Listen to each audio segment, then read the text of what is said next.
Daily ஒரு paper திறக்கும் போதோ இல்லை டிவி சேனலில் பார்க்கும்போது நிறைய இந்த விபத்துகள் பார்த்துட்ருக்கேன். ஸோ அதுக்காக தான் இந்த அவேர்னஸ் ஆர்மின்னு சொல்லிட்டு நானும் ரசிகர்களை சேர்ந்து என்னோட சகோதரர்களையும் சேர்ந்து அப்புறம் லோக்கலில் இருக்கிற ஆர்டிஓ சைட்லேருந்து போலீஸ் டிபார்ட்மெண்ட் எல்லாருமே வந்து நல்லா ஒத்துழைச்சி ஒரு நல்ல கேம்பெயினாக பண்ணணும்னு ஆசைப்பட்டுருக்கேன். இப்போ பண்ணிகிட்ருக்கோம். And thanks to everybody, especially Kovilpatti டீமில் இருக்கிற ஆர்டிஓ சாருக்கும் இந்த போலீஸ் டிபார்ட்மெண்ட் அவங்க எல்லாருமே நிறைய தெரிவிச்சுக்கிறேன். தேங்க்யூ. ஆமாம். அதாவது நான் பண்ணுற பணிகள் வந்து நான் இன்னைக்கு இல்லை, காலங்காலமாக பண்ணிகிட்ருக்கேன். சில விஷயங்கள் வந்து அது வந்து நான் சொல்லி தெரியணும்னு அவசியம் இல்லை. இந்த மாதிரி ஒரு விழிப்புணர்வு வந்து பண்ணணும்னா இப்போ நான் பப்ளிக் ரீச் பண்ணணும்.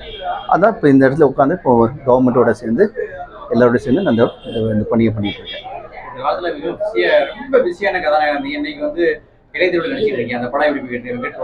ரொம்ப நல்லா போயிட்டு இருக்கு. புரியல. ரொம்ப நல்லா இருக்கு. நீங்க மிகப்பெரிய ஹீரோ இருந்தீங்க. இப்ப இன்னைக்கு இன்னொரு மிகப்பெரிய 2 லெஜண்ட் சேர்ந்து நடிக்கும்போது ஒரு மக்களும் நிறைய எதிர்பார்க்கறாங்கல்ல. நிச்சயமா அதுக்காக நடிக்கிறோம். நாங்க 2 பேர் சேர்ந்து நடிக்கும் போது நீங்க சொன்னீங்க பார்த்தீங்களா, எதிர்பார்ப்பு இருக்குன்னு சொல்லிட்டு. அந்த எதிர்பார்ப்பை வந்து மீட் பண்றதுக்கு தான் ஒரு படத்தை வந்து ஒரு ரேஞ்ச் இருக்கு. அடுத்த ரேஞ்சுக்கு கொண்டு போகும்போது அந்த படத்துக்கும் ஒரு நல்ல ஒரு எதிர்பார்ப்பு இருக்கும் மக்கள்கிட்டேருந்து. அண்ட் எங்களை பொறுத்த வரைக்கும் மக்களை வந்து மகிழ வைக்கணும், அவங்கள வந்து என்ஜாய் பண்ண வைக்கணும், தியேட்டருக்கு வந்து சூப்பர்டான்னு சொல்ல வைக்கணும். அதுக்காக வந்து இந்த மாதிரி பிரம்மாண்டங்களும் படம் நாங்கள் பண்ணிட்டு இருக்கோம். மற்ற மொழிகள்ல தெலுங்கு, ஹிந்தி இதெல்லாம் நிறைய பிரிவுகள் இணைந்து நடிச்சிருக்காங்க. தமிழ்ல இப்பதான் புள்ளி ஆரம்பிச்சு நினைக்கிறேன். இல்லை, எப்போ ஆரம்பிச்சாச்சு. நான் கல்லூரி வாசலில் நிறைய படங்களும் பண்ணிட்டு இருக்கேன். இன்னைக்கு நேற்று பண்ணல.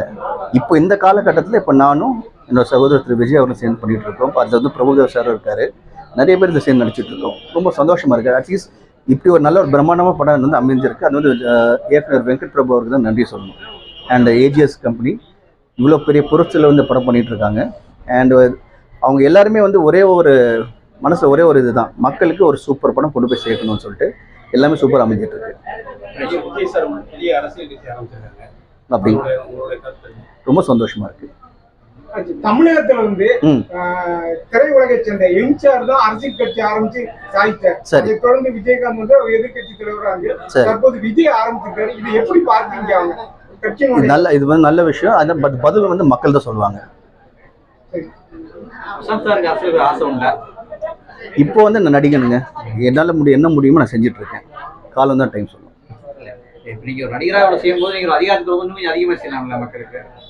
ஏன் இப்போ மனுஷன் சாதாரண மனுஷன் செய்யலாம். அது இப்போ நான் சாதாரண மனுஷன் தானே, என் கூட இப்போ இல்லையா கவர்மெண்ட் சப்போர்ட் இல்லையா, கூட பாருங்க நான் பக்கபலமாக இருக்காங்க.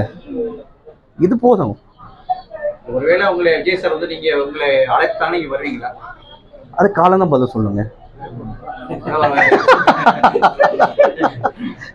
இல்ல அதிகமா நீங்க இப்போ சவுத்ல நிறைய விஷயங்கள் பண்ண சவுத்ல அதிகமா பண்ணும்போது நாங்க நினைக்கிறோம்னா ஒருவேளை விஜய் சாரோட சேர்ந்து நீங்களும் ஒரு அரசியல் பயணம் பண்ணலாமோன்னு உங்க ரசிகர்கிட்ட ஒரு ஆர்வம் இருக்கு, இளைஞர்களுக்கு ஒரு ஆர்வம் இருக்கு.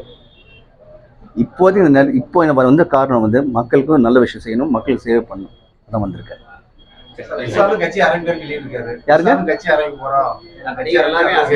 இப்போ கேட்கல. நல்ல விஷயம், அதுவும் நல்ல விஷயம் தான்.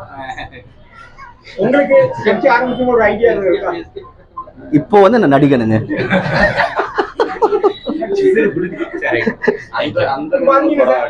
இப்போ தமிழகத்துல வந்து அதாவது நடிகர்களுடைய முன்னணி நடிகர்களுடைய திரைப்படங்கள் திரையிடுவதற்கு வந்து பல இடையூறுகள் இருப்பதை சொல்லி ஒரு கருத்து இருக்கு. அது உண்மைதான்? அப்படியா? இல்ல, நீங்க சொன்னீங்க, அது ஒரு நியூஸா நான் வாங்கிக்கிறேன். இப்போ வந்து ஒரு மிக பொருட்செலவில் ஏராளமான ஸ்டார்ஸ் பட்டலில் வச்சு அந்த அந்தகன் படம் பண்ணியிருக்கோம். நல்லபடியாக மக்கள் கொண்டு போய் ரீச் ஆகணும். படம் ரொம்ப நல்லா வந்திருக்கு. கூடிய விரைவில் அந்த படம் வந்து ரீச் ஆகும். நிச்சயமா நிச்சயமா. அப்போ நான் எப்படி ஒரு புது நடிகனா இருக்கணும். இன்னைக்கும் நான் போகும்போது ஃபர்ஸ்ட் டே ஒரு புது நடிகனா தான் செட்டுக்கு போறேன். நிறைய விஷயம் டெய்லி கத்துட்டு இருக்கேன். சரி, கஷ்டமா இருக்குங்க, ரொம்ப கஷ்டமா இருக்கு. அதாவது நடிகனோட ஃபர்ஸ்ட் அவங்க வந்து ஒரு லேடி. நம்ம வீட்டில் பொண்ணுங்க இருக்காங்க, நம்ம வீட்டில் பெண்கள் இருக்காங்க. ரொம்ப கஷ்டமா இருக்கு. தப்புங்க அது யார் வேணா இருக்கட்டும், ரொம்ப தப்பு. அதான் நம்ம தமிழ்நாடு பண்பாடு ஒன்று இருக்குது. நம்ம யாராக இருந்தாலும் வந்து நம்ம எதுவுமே வந்து குறைச்சியாக பேசக்கூடாது, தப்பாக பேசக்கூடாது. அதாவது கடந்த காலங்களில் பார்த்தீங்கன்னா சினி ஃபீல்டில் எம்ஜிஆர் மற்றும் எம்ஜி ராமராவோட தெய்வமா கருதிய காலங்கள் உண்டு. ஆனால் தற்போது சினி ஃபீல்டில் ஏற்படக்கூடிய விமர்சனங்களால் மக்களிடம் மனதில் மாற்றம் ஏற்படுது. இதை எப்படி பார்த்தீங்க? மக்கள் வந்து நல்லது நடந்தால் கண்டிப்பாக வந்து ஏற்றுப்பாங்க. மக்கள் வந்து யாரும் ஏமாற்ற முடியாது. அவ்வளோ முடிஞ்சிச்சு. இந்த திரையரங்குகள்லாம் இப்ப பாத்தீங்கன்னா உதயம் தியேட்டர்லாம் சென்னையில பாத்தீங்கன்னா ஒரு காலகட்டத்துல அது வந்து குறிப்பிட்டு ரசிகர்கள் எல்லாம் வந்தாங்க. ஆமா, திரையரங்குகள் வந்து தமிழகத்துல பெரும்பாலும் அதாவது ஃபேமஸா ஓடிக்கிட்டு இருந்த திரையரங்குகளும் மூடப்படுது. அந்த திரைத்துறை அந்த திரைப்பட அந்த ஓனர்களை ரொம்ப கஷ்டமா சொல்றாங்க. இல்லை அதெல்லாம் ஒன்றும் இல்லைங்க. இப்போ ஒரு திரையரங்கு மூடுறதுக்கு சில காரணங்கள் இருக்கும். பட் அதே இடத்துல இன்னும் ஒரு 30 திரையரங்கு புதுசாக ஓப்பன் ஆகிட்டு இருக்கு. அதனால வந்து காலத்து போக்கு மாதிரி டிபெண்ட்ஸ். டிமாண்ட்னு இருக்கு. டிமாண்ட் வளர கண்டிப்பாக தியேட்டர்ஸ் மறுபடியும் வளரும். கடந்த மாதம் கூட திரைப்படத்தினுடைய உரிமையாளர் 11 கோரிக்கை ஆமா இது செயல்படுத்தினால் மட்டும்தான் திரையரங்கள். ஒவ்வொரு துறையிலையும் வந்து கண்டிப்பாக கஷ்டம் இருக்குங்க.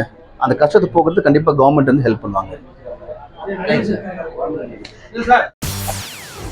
செய்திகளை உடனுக்குடன் தெரிந்து கொள்ள உடனே சப்ஸ்கிரைப் பண்ணுங்க.